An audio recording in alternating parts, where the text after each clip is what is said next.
You rule the largest Muslim empire on earth. It stretches from the edge of India to Iraq. 3.5 million square kilometers, 5 million people. Your capital is Samarkand, a city sitting at the point where every trade route in Asia crosses every other trade route in Asia. A Persian historian called it the most delectable paradise on earth, and for once, the flattery wasn't exaggerated. Ukhara, your second city, keeps a library of 45,000 volumes. Your bazaars sell turquoise mined at Nishapur, ivory shipped from India, porcelain hauled overland from China. You spent 17 years building this. Beat the Ghurids, smashed the Kara Kitai, swallowed Afghanistan. Everyone who came at you is dead or gone. Your name is Muhammad. You are the Shah of Khwarez. And you have one problem you've never been able to solve. Your mother. Her name is Turkin Khatun, Kipchak Princess. She runs what amounts to a second government inside yours. Separate court, separate treasury, separate army. Her seal reads, ruler of women of both worlds. Your decrees don't count without her co-signature. Nearly every military governor in your empire is her Kipchak kinsman. They take orders from her, not from you. If you tried to fire one, you'd find out very quickly whose army it actually is. You've lived with this your whole reign. You've fought wars, conquered nations, built an empire, and never once figured out how to be the only person in charge of it. Keep that in mind. It matters later. 1218. A trade caravan arrives at your border city of Otrar. 450 merchants. They're carrying gold, silver, black sable, bales of Chinese silk. They belong to Genghis Khan. He sent them with a message for you. Let's trade, not fight. The exact words, recorded by a court historian, I am master of the lands of the rising sun, while you rule those of the setting sun. Let us conclude a firm treaty of friendship and peace. The governor of Otrar is a man named In-al-Chuk, Turkin Khatun's kinsman. He looks at those merchants loaded with gold and silk, and he sees money. He accuses them of spying. He arrests every one of them. He writes to you asking what to do. You tell him every last one of them is executed. Their goods are sold in your own markets. One camel driver escapes. He runs across the steppe to Mongolia and tells Genghis Khan what happened. Genghis Khan's response is not what you'd expect. He doesn't attack. He sends 3 ambassadors, 1 Muslim, 2 Mongol. Their message is simple. Hand over In-al-Chuk. Return the stolen goods. This doesn't have to become a war. You have 2 ways this can go. You hand over your mother's man. You admit fault to a nomad chief from the far side of the steppe. Your mother's entire Kipchak network watches you sacrifice one of their own. The politics inside your own court might finish you before any Mongol does. Or you refuse. You refuse. And you don't stop there. You have the Muslim ambassador beheaded.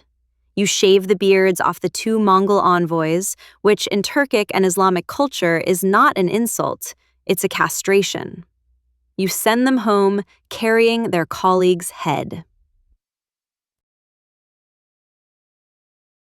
Of a mountain called Burkhan Khaldun.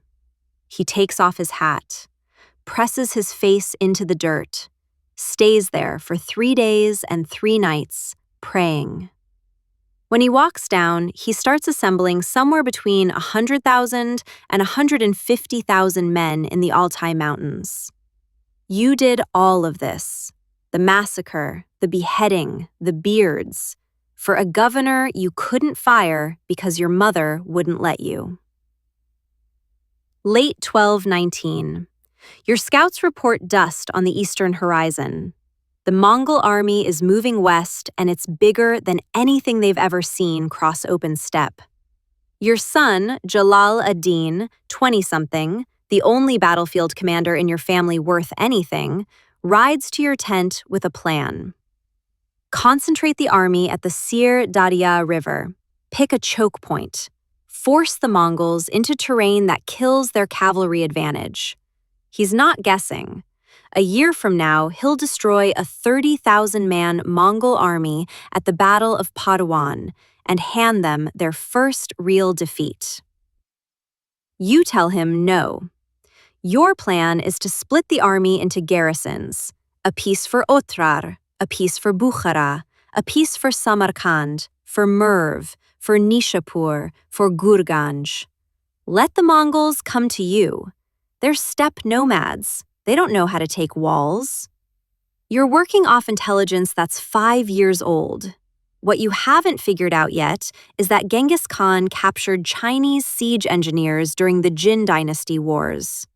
Trebuchets, battering rams, things that Persian chroniclers will later call the fire of the hereafter. Your walls mean nothing to him. Otrar falls first. Inalchuk, to his credit, fights like a man with nothing left, holds the citadel 5 months. When his arrows run out, he climbs the tower and throws roof tiles at the Mongols with his bare hands. They mine the foundations, the tower collapses, they pull him from the rubble alive. According to legend, they pour molten silver into his eyes and ears. Historians doubt it happened. The story stuck anyway, because it felt right. The man who started a war over stolen silver, killed by silver. Then Genghis Khan does the thing that turns this from a war into a catastrophe. He takes 50,000 men and marches them through 300 miles of the Kizilkum Desert. Open sand. Nobody moves a large army through the Kizilkum. He uses captured nomads to find the oases, leapfrogs between them, and shows up at the gates of Bukhara from the north, completely unannounced. Your entire defensive plan assumed he'd come from the east. He didn't. Bukhara's garrison tries to break through the encirclement. They get slaughtered at the Oxus River. The city opens its gates. Genghis Khan rides his horse into the Friday mosque, asks if this is the Sultan's palace. Told it's the house of God, he orders the Quran cases emptied and used as feed troughs. Then he gathers the surviving notables and delivers a speech. This is from Juvaini, a Persian historian writing a generation later, so take it with salt, but it's too good not to repeat. He said, "O people, know that you have committed great sins. If you ask me what proof I have, I say it is because I am the punishment of God. If you had not committed great sins, God would not have sent a punishment like me upon you." Bukhara burned. The buildings were wood. Fires jumped roof to roof. The 45,000-book library, 3 centuries of civilization, gone in a week. Said 6 words. They came, they burnt, they departed. Then Samarkand, your capital. 5 days. The garrison sends 20 war elephants out. The Mongols fake a retreat, draw them into open ground, wheel around, and cut them apart. 30,000 Turkish soldiers surrender on a promise of mercy. Lined up, executed. You're not there for any of this. You left before the siege started. You ran. 2 Mongol generals, Jebe and Subutai, get 20,000 horsemen and one order. Find the Shah. Don't stop. They don't stop. You reach Nishapur. Leave. The Mongols arrive 1 day behind you. 1 day. You reach Hamadan. Arrows whistle close enough to hear. You keep running. Behind you, the empire is eating itself. Your mother gets captured in the mountains, shipped to Mongolia.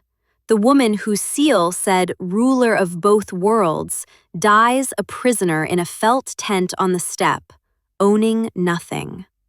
Genghis Khan's men are forging letters in her name, in your name, telling your governors to surrender, telling them you're already dead. Your command structure dissolves in confusion and fake orders. South to Baghdad is closed. The caliph hates you. You tried to overthrow him in 1217. He might be feeding the Mongols information. North is Mongol territory. West is Jebeh. East is the burning remains of everything you built. You reach the Caspian coast. There's an island offshore, small, rocky, treeless. You get in a boat. Jalal ad-Din is with you, 2 other sons, a few servants. You people, and you cannot fill a fishing boat with men who still believe in you. You die on that island, December 1220, or maybe January 1221. The sources disagree. Pneumonia, though every chronicler who writes about it makes clear that despair did at least half the work. Giovanni couldn't resist the contrast. A man who'd spent his whole life with wine and singing girls, dying on wet rock in rags, the Caspian wind tearing through him. Before you go, you do one thing right. You hand your son Jalal ad-Din a ring and name him heir. The son your mother blocked from the succession. The son who told you to fight at the river. The son who was right about everything. He'll fight the Mongols for 10 more years. At the Battle of the Indus, trapped against the river, he'll charge straight through the Mongol line on horseback. Genghis Khan, watching from a hill, will turn to his own sons and say, "That is what a son should look like." But your empire is already ash. Merv, destroyed.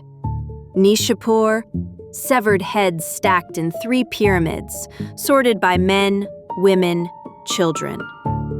They killed the cats. They killed the dogs. They smashed irrigation canals that had been working for 1,000 years. The famine afterward killed more people than the swords ever did. Ibn al-Athir, an Arab historian in Mosul watching refugees pour through the gates, wrote the most devastating line in medieval history. He said, "If someone told you the world had never seen anything like this since God created Adam, he would only be telling the truth." What if you'd just done it? Handed over Inalchuk, returned the goods, written a letter. Genghis Khan was neck-deep in a war with northern China. He didn't want this. He wanted Silk Road money. Every historian who's studied it agrees. The invasion was avoidable. But you couldn't give up Inalchuk without blowing up your own political system. The Kipchak network, the co-signing, the governors who answered to her, not you. The structure that kept you in power was the same structure that made the rational choice impossible. When the test came, the system didn't protect you. It paralyzed you. The real story here isn't about Mongol brutality or a greedy governor. It's about a man who built an empire from nothing over 17 years and never solved the one problem at the center of it. Who actually runs this thing? You or your mother? You never settled that question. So Genghis Khan settled it for you. If you'd given back 1 box of stolen silk, the Mongols might never have turned west. No Bukhara burning, no Samarkand in 5 days, no Baghdad falling in 1258, no Mongol invasion of Russia, Poland, Hungary. The entire shape of the medieval world redrawn because one man couldn't fire his uncle. Instead, You died on a rock, in someone else's clothes, with nothing to give your son but a ring. And the man on the mountain got his answer.